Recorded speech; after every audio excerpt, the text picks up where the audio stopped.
আসসালামু আলাইকুম। ওয়েলকাম করছি মনারস ব্লগ চ্যানেলে সবাইকে আরও একবার। কেমন আছেন সবাই? আশা রাখছি যে যেখানে আছেন ভালো আছেন, সুস্থ আছেন। আলহামদুলিল্লাহ, আল্লাহর অশেষ মেহেরবানিতে আমরা অনেক ভালো আছি। তো বন্ধুরা, অনেক দিন পরে আমি ব্লগ ভিডিও নিয়ে আসলাম। আশা রাখছি আপনারা যে যেখানে আছেন আমার পুরো ভিডিওটি কন্টিনিউ করবেন। তো অনুরোধ থাকবে সবার প্রতি যে যারা আমার ভিডিওটি দেখবেন পুরো ভিডিওটি দেখবেন, আর আমার চ্যানেলে যদি নতুন জয়েন হয়ে থাকেন অবশ্যই আমার চ্যানেলটি সাবস্ক্রাইব করে আমার পাশে থাকবেন, আমাকে সাপোর্ট করবেন। এখন চলে যাব মূল ব্লগে।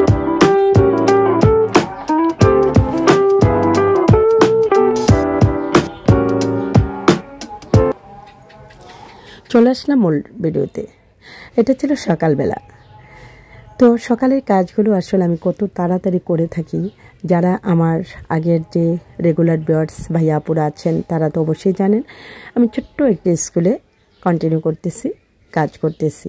তো যাই হোক, সকালবেলা ছোট হোক কিংবা বড়, কাজই আসলে। তো যাই হোক, কাজটা তো সকালবেলা আমার যে সেই জার্নিটা আমি আজকে কিছুটা অংশ আপনাদের মাঝে শেয়ার করব।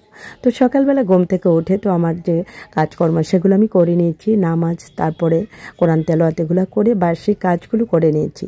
যেহেতু আমি গ্রামীণ পরিবেশে থাকি, তো গ্রামীণ পরিবেশে অনেক কাজ করতে হয়। গ্রামীণ পরিবেশ সুন্দর, বাট কাজকর্মগুলো কিন্তু অনেক কষ্টের। তো যাই হোক, আপনারা অনেকেই জানেন। তারপরে সোজা চলে আসলাম নাস্তা বানানোর জন্য। তো আমাকে খুব দ্রুত সব কিছুই করতে হয়। তো যখন যা করি, আজকে যা করব, আজকে ট্র্যাডিশনাল যে কোনো কিছু তা কিন্তু নয়, প্রতিদিন রেগুলারের মতো রুটি বানিয়ে নিচ্ছি। তো রুটির সাথে কোনো দিন ভাজি, কোনো দিন হালুয়া বা এটা সেটা থাকে, কোনো দিন তরকারি, যখন যেটা হয়, কোনো দিন ডিম, এক একটা জিনিস দিয়ে আমরা খেয়ে থাকি। তো এখন আমি রুটিগুলো বানিয়ে নিচ্ছি। রুটিগুলো আমি রুমালি রুটির মতো করে বানিয়ে নিচ্ছি। রুমালি রুটি আর একটু বড় হয়, বাট আমি একটু বড় করে একটু পাতলা পাতলা করে বানিয়ে নিই। যখন দেখি যে কাজে হাতে আমার সময় কম থাকে, তখন আমি এভাবে কাজগুলো করে নিই। পারফেক্ট সাইজের রুটিগুলো করতে গেলে দেখা যায় আমি করতে পারি না।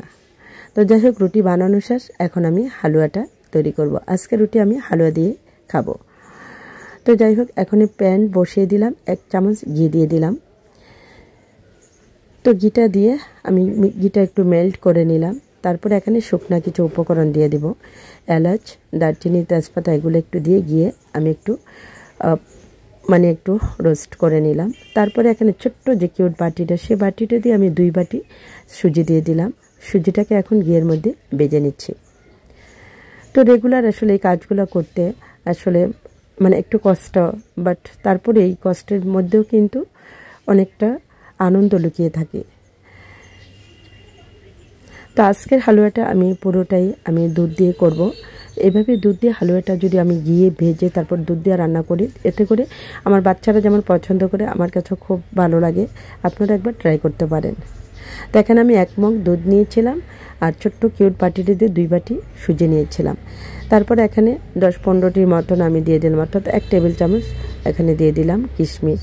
এখানে বাদাম বা অন্য কোনো কিছু আমি দিব না। যখন সকালবেলার হালুয়াটা করা হয় রুটির জন্য, এটা আমি নর্মালি এভাবেই করে থাকি। তো যাই হোক, এই কথা বলতে বলতে কিন্তু আমার হালুয়াটা রেডি হয়ে গেল। এখানে আমার 1 মগ দুধ লাগছিল। যাই হোক, এখন আমি রুটিগুলা ছেঁকে নিব। তো আজকে রুটিগুলা আমি পরোটায় ভাজবো। তো পরোটায় ভেজে নিচ্ছি। কাজ শেষে তারপর রান্নাবান্না শেষ করে কিন্তু সারাদিনের কাজ মোটামুটি, অর্থাৎ খাবারের যে মেনুগুলো এগুলো রেডি করে তারপরে কিন্তু আমি স্কুলে যাই। কোনো কাজ ফেলে বা বাকি রেখে যাই না যে এটা পরে করব, যতটুকু সম্ভব। কারণ স্কুল থেকে এসে তারপরে কিন্তু কোনো এনার্জি থাকে না শরীরে। তো কাজগুলো কিন্তু করে আমার শেষ করে যেতে হয়। তো এইভাবে কথা বলতে বলতে কিন্তু আমার রুটি বানানো শেষ। আমরা কিন্তু নাস্তা খেয়ে নিচ্ছি। তো আজকে আমার বাড়িতে কেউ নেই, আমি আমার মেয়ে আছি, আমরা দুজনই। তো আমরা এখানে 6-7টা রুটি বানিয়েছিলাম। তো এখানে আমরা হালুয়া দিয়ে আজকে রুটি খেয়ে নিচ্ছি।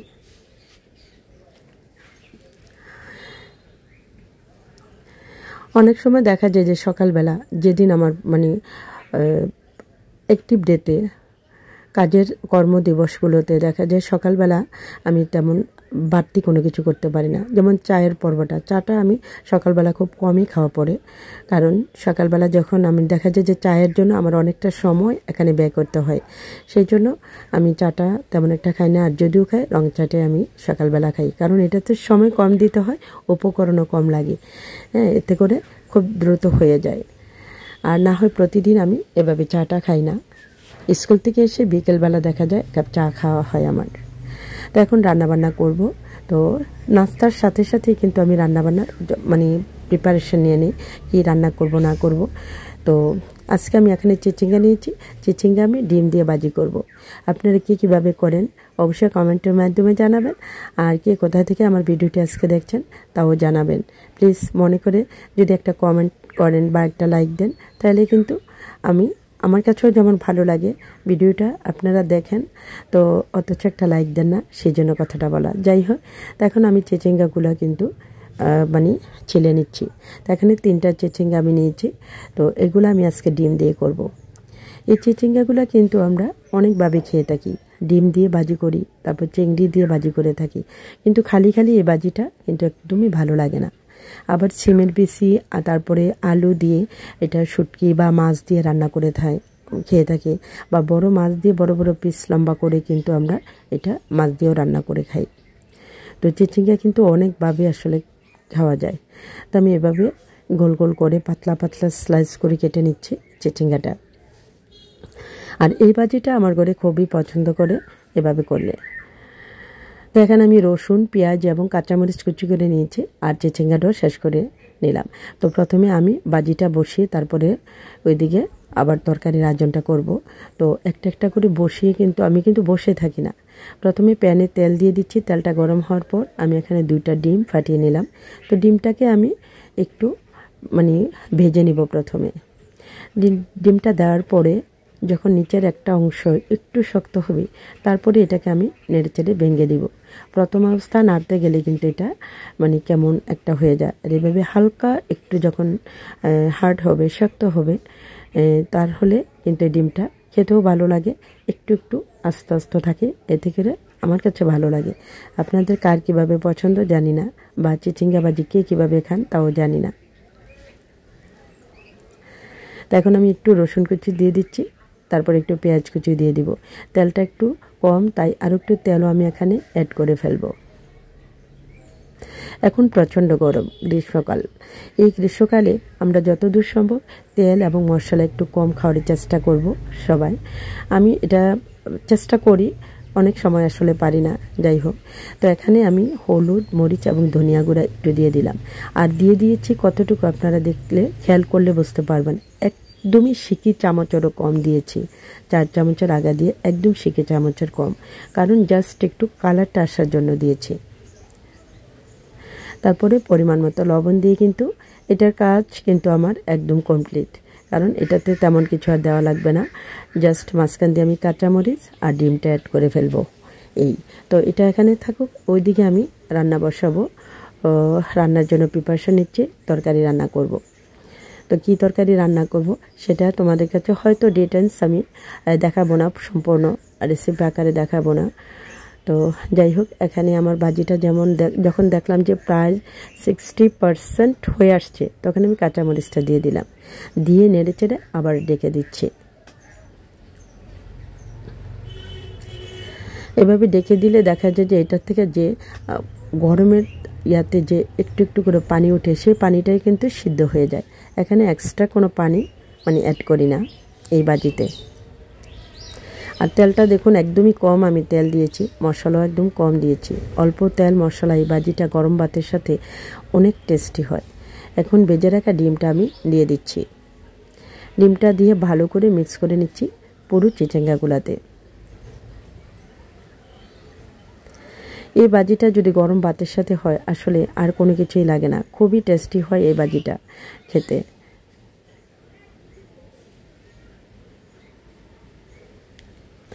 আজকে আমি গ্যাসের চুলায় রান্না করতেছি। তো আমি কিন্তু বরাবরের মতো মাটির চুলায় রান্না করি, দুইটা মিলেই আসলে রান্না করি। তো এক এক সময় এক এক জায়গায় করি, আবার যখন দেখি যে স্বাস্থ্য ভালো থাকে না, শরীর খারাপ থাকে, তখনই বিশ্বাস করে আমি গ্যাসের চুলায় রান্না করি। আবার দেখা যায় অনেক সময় যে তাড়াহুড়ো থাকে, যে লাকড়ির চুলায় আগুন জ্বালাটা কষ্টকর বলে মনে হয়, তখন আমি লাকড়ির চুলায় আর আসি না, গ্যাসের চুলায় করে নিই। অল্প রান্না হলেও গ্যাসের চুলায় করি। তো যাই হোক, কথা বলতে বলতে বন্ধুরা দেখো আমার চিচিঙ্গা ভাজি কিন্তু একদম কমপ্লিট। আর এই ভাজিটা এতটা টেস্টি হয়েছিল, মানে কি বলবো, খুবই মজার এই ভাজিটা। তো আমার বিশ্বাস তোমরা অনেকে এই ভাজিটা এভাবে করো। তো কে কীভাবে করো অবশ্যই একটা কমেন্টের মাধ্যমে জানাবে। আর কি বলবো, যাই হোক। তো বন্ধুরা আসলে অনেক দিন পর তো ব্লগ ভিডিও নিয়ে আসলাম। আসলে এখনও মনে হয় যেন জড়তাটা রয়ে গেছে। তো সেই জড়তাটা কাটিয়ে ওঠার জন্য আসলে কথা বলতে গিয়ে অনেক সময় ভুল ভ্রান্তি হয়ে যায়। তো তোমরা আমাকে ক্ষমা করে দিও সেই ভুলগুলোর জন্য।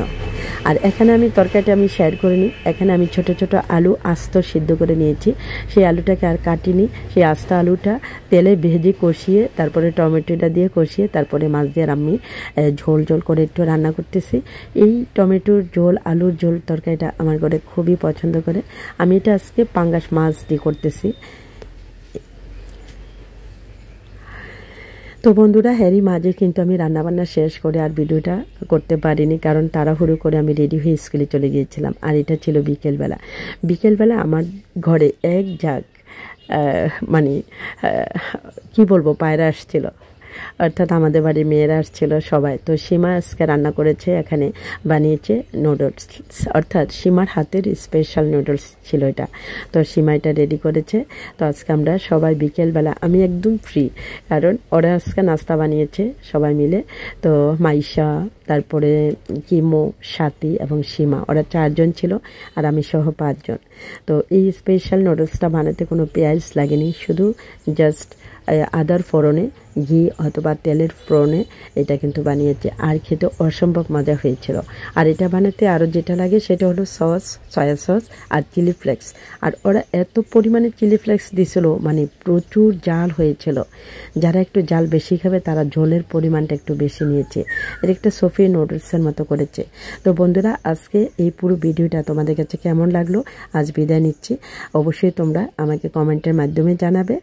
আর ভিডিওর কোথাও কোনো অংশ যদি ভালো লেগে থাকে, আবারও বলছি একটা লাইক দিও, শেয়ার করো ফ্রেন্ডস এবং ফ্যামিলিদের মাঝে।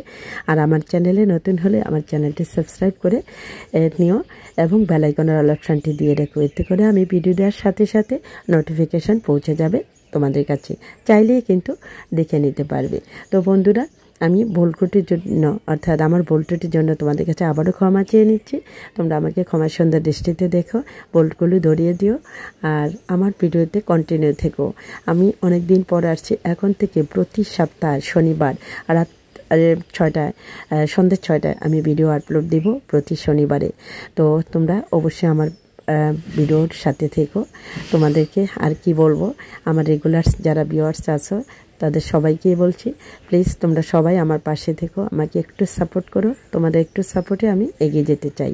এই পর্যন্তই, ভালো থেকো, সুস্থ থেকো। আসসালামু আলাইকুম, আল্লাহ হাফেজ।